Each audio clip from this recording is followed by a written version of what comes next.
He had his gun, so he just swung it open. I start to notice that, the atmosphere feels a little bit weird. First thing he seen was this 6.5 foot tall, broad shoulder, dark hair. That freaked him out. We hadn't talked to her about like life and death and what any of that means. She's 3 years old, So we turned around. Suddenly there's a whole tree falling across the road. And she was describing to us that, there was a deceased person that she could see visually. You're listening to Cryptid Clues, where we tackle the ever-expanding history and mystery of monsters and supernatural madness every Monday. You can find us at CryptidClues.ca for more information, or even check out exclusive content and support us at patreon.com/CryptidClues. Hello, ladies and gentlemen. Welcome back to another episode of Cryptid Clues. I am your host, Taylor, and today we've got a few Bigfoot encounters to share with you all. However, before we get into that, a couple of plugs. Of course, you can find us on your social media channels, and should you wish to reach us directly, you can do so via cryptidclues@gmail.com. These past couple of weeks, we've tackled the Sierras, Vancouver Island, the Okanagan, and some of the UFO UAP ongoings with all the drone stuff. So we've usually found that this time of year tends to be pretty proactive for mysterious events. That's based purely on my own observations over the past few years, because January seems to be repetitively and consistently littered with just very unusual things and happenings. But I digress. We're going to get into this, so make sure you check out our feeds to get all that other information and episodes. So, our first encounter, and I quote, "I used to know this older gentleman. He was well over 80, and he told me that he had a couple of friends who were going hunting near Hochtown, Oklahoma. Well, this old man told us he used to hunt in that area when he was our age. So that would be about 1934. He said he liked to sit in the fork of this old tree. And one day, he was sitting in this tree when a buck and a couple doe ran past him so fast that he couldn't get his gun up in time. The next thing he saw was something large and hairy running on two legs chasing the deer. He never said if it caught the deer. What he did say is he never hunted those woods or in that part of Oklahoma again. He said when he told his grandpa what happened, his grandpa had said, 'You saw a bear.' The old man said, 'It wasn't a bear, Grandpa.' And his grandpa replied, 'It doesn't matter what it was. If anyone asks, you saw a big bear.'" End quote. I personally love these old-timer tales, and we have to remember that a couple generations ago, things were very different. People kept these things secret out of fear of being looked at as crazy and just unstable, but also old-timers like my grandfather, they value truth and honesty, and it's unfortunate because you have a bit of clash of morals here when you have something like this taking place back in the early 1930s. The world is, of course, always full of liars and exaggerators, but men of that time, they have different moral values than the men of today, give or take a few, and just based on my observation. I'm not trying to bash all the men of today, but it's just like I said, different upbringings, ethics, and morals back then. So why would someone out hunting be so inclined to make up some fake mumbo-jumbo story just to tell their grandfather? Now, their grandfather quickly deciding, like, hey, you saw a bear, obviously is implying that he has seen something and he knows that there is something out there. So you have two reaffirmations here with a young kid in that time period and their grandfather as well, and just a different upbringing. And then later on, when this man is in his 80s telling the story, like, there's no internet. So what's he hoping to be a newspaper sensation? Of course, this is just my perspective. And now while he's sharing his story, he might get a little famous, but I think the fame has long since sailed on something like that. It's just a fascinating story, and the best thing he could do is to share it. And that's information that is just very valuable because we can compare that to other people's stories, and that information for those old-timer reports is just so raw and informative. So I get super, super pumped whenever I get to see old stories like that. However, I digress. Our next encounter isn't necessarily Sasquatch. It's implied nonetheless. However, we cannot dismiss the possibilities of it being another cryptid, at least due to the lack there of visual confirmation. So I would leave this up to you to deduce what you think it could be. And I quote, "I was hunting 2 years ago deep in the Moose River Plains of the Adirondack Mountains. Now, this is a huge stretch of raw, undeveloped land with a long history of weird things happening. Now, I walked in on a snowmobile trail, not in use, not enough snow yet, for about an hour and a half, and I got to a point where all of these trees were large, old-growth cedars with no underbrush. Then this feeling hit me. It was like someone was standing right behind me, breathing on my neck. Now, obviously, no people for miles. Without even thinking about it, instincts kicked in and I ran back to my truck.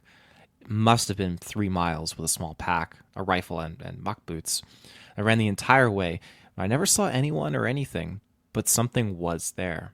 I've not returned to that section of the woods alone. No, I went to pick wild blueberries over the summer nearby and had no such feeling. End quote. Now, we mentioned this a few times on the show, but when you get into an area that, say, Sasquatch doesn't want you to be in, they'll make it apparent they don't want you to be there.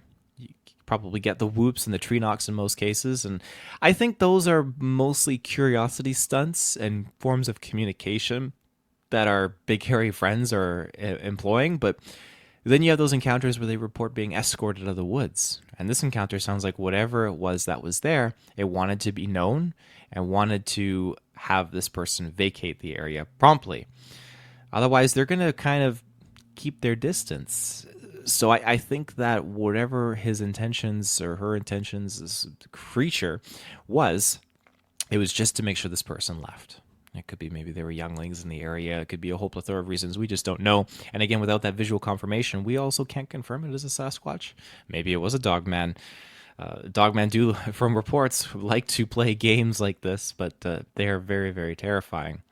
Our next encounter takes place in southern Minnesota almost 2 decades ago. And I quote, "It was in 2007 in northern Minnesota, deep in the Boundary Waters Canoe Area wilderness. Now, on a good-sized lake with only one difficult portage into, so a dead-end lake, basically. I'd gotten up early and went out fishing by myself. Got back to camp at about 10:30. We made some lunch, and my now ex-wife and her dad and uncle decided they wanted to go fishing at about 1 p.m. They took both canoes. I had already spent around 3+ hours in a canoe fishing, so I stayed back to enjoy some solitude in camp.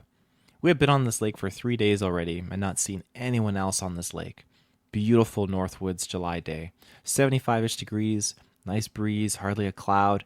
I was sitting in the sun reading a book for a while, and after a while, I noticed the complete absence of the normal sounds of the wilderness. No birds, no bugs, and no wind, just silence. I ignored it for a while until I suddenly got the most intense feeling of being watched that I've ever had. I started talking and asking who was there. I just knew something was with me in camp. Now, initially, I was in a spot near the tents, maybe 50 feet from shore, and thought maybe a bear was around. The feeling kept getting stronger and stronger that I was being watched. I ran into my tent and grabbed my camp knife, grabbed my fillet knife from my tackle box.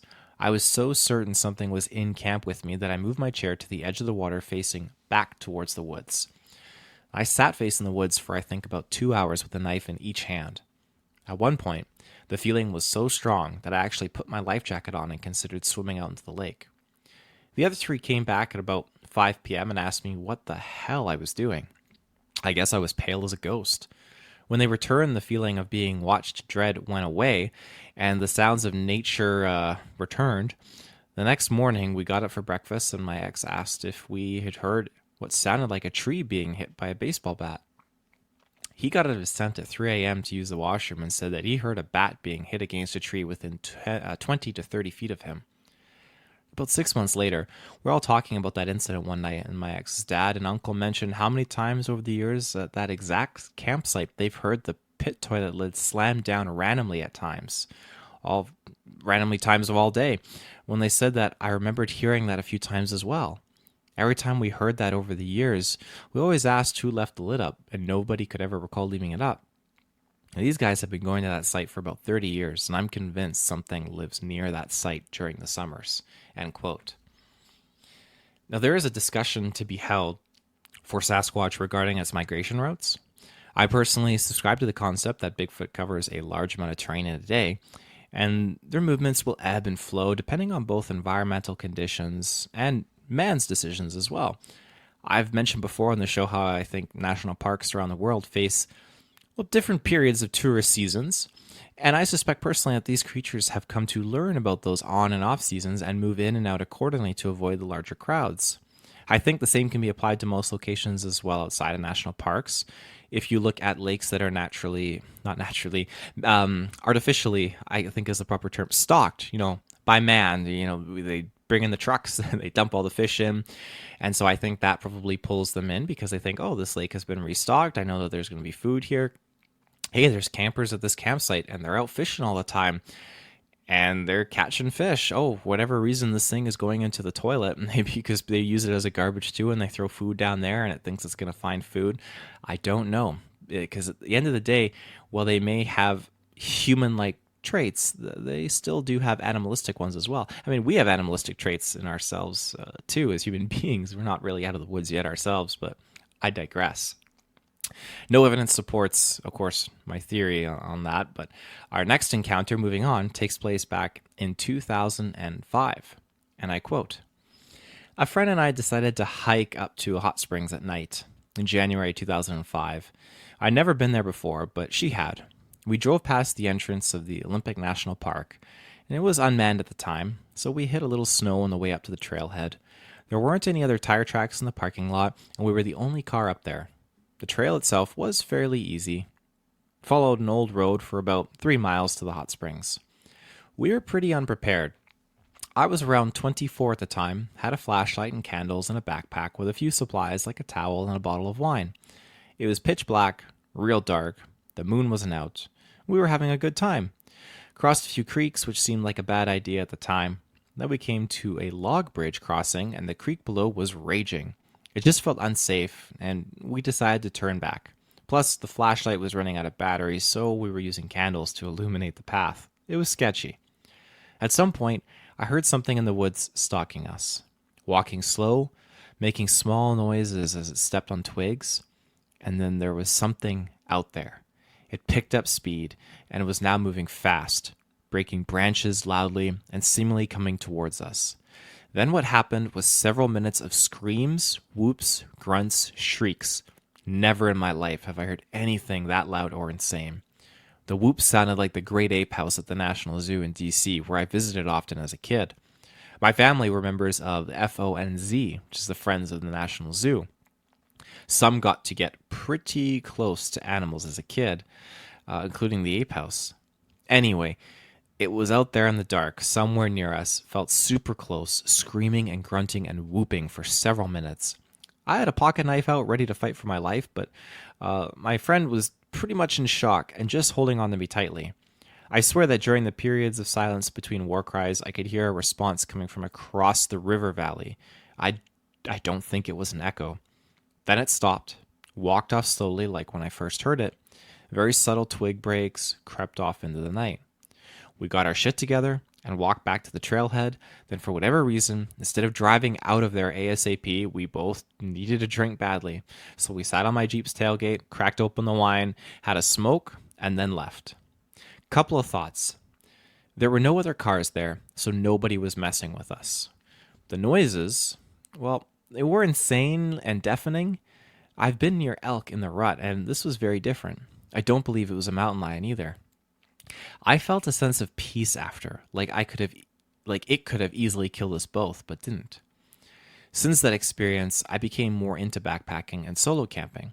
I had 2 more strange occurrences on the Olympic Peninsula over the next 10 years. Once I saw something walk upright on a power line road in the foothills west of Port Angeles, and then on a backpacking trip at a remote lake that a friend and I heard a series of wood knocks in the early AM.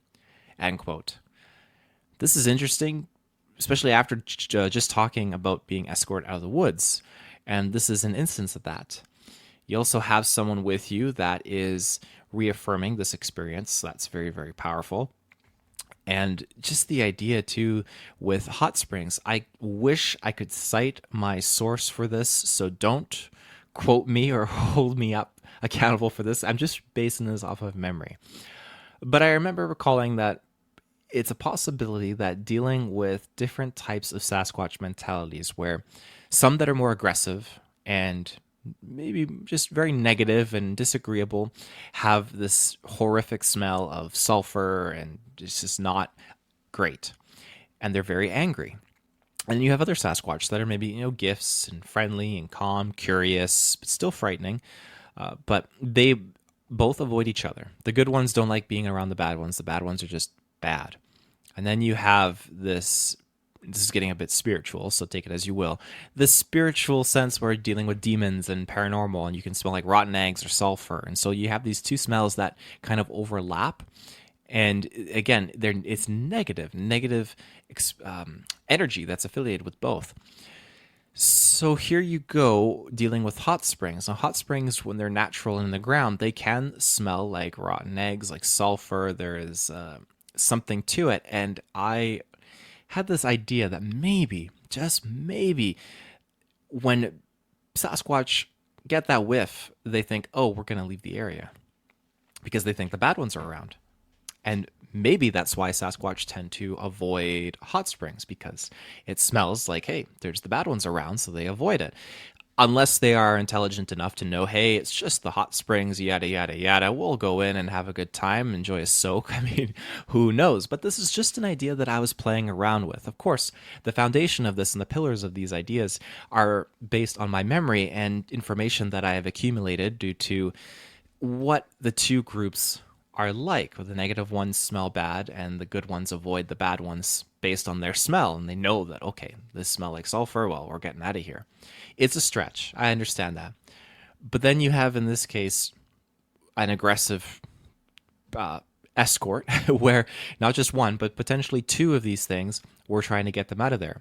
Maybe they were bad ones in the area and they didn't go to the hot springs. Like, who knows? The list could go on, and I could just manifest whatever scenario possible out of a situation like this. But at its core, they were escorted out. There was probably two of these things, and they deferred from the trail. They wanted to go out here in the dark, and it seems like these things were just present and did not want them to be off that trail and bugging them. So, looking back on all these experiences, I do find it harder and harder as time progresses to ignore these strange and unsettling moments that keep taking place out there in the woods, whether it was those loud, eerie screams at the hot springs that we just talked about, that sudden silence and feeling of being watched on the Boundary Waters campsite, or the intense unease felt while hunting in the Adirondacks. They all stand out as reminders that sometimes, these things, they just don't add up. Even more so when presented with the visual of something on two legs that shouldn't exist. That you think that visual reassurance would solve the mystery, but it doesn't. It just creates more questions. So these encounters, they aren't easily explained. As easily it was to tell them, though. I mean, the rational part of us might try to chalk them up as being overactive imaginations or bears or something, but there's certain discomfort in how they all really felt, of course. And there's a distinct difference between the usual wilderness sounds and that eerie silence and that feeling of when you're not really alone. Something that I've felt a couple times. I can't chalk it up to being anything cryptid related, but I know that when you are in those situations, your fear kicks in pretty quick, and then your fear can start turning into your worst enemy.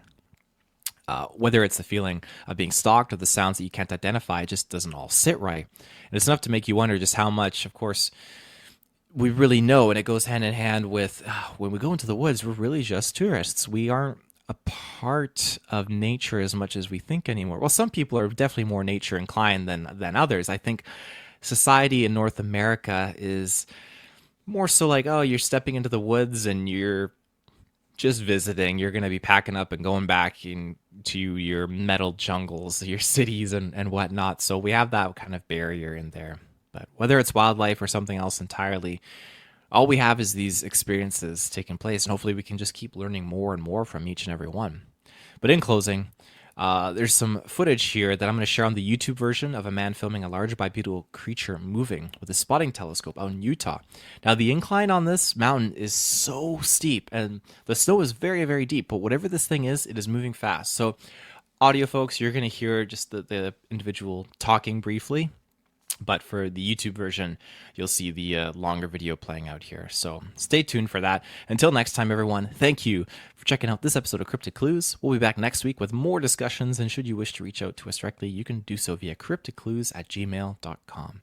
Remember, everyone, take care and stay safe.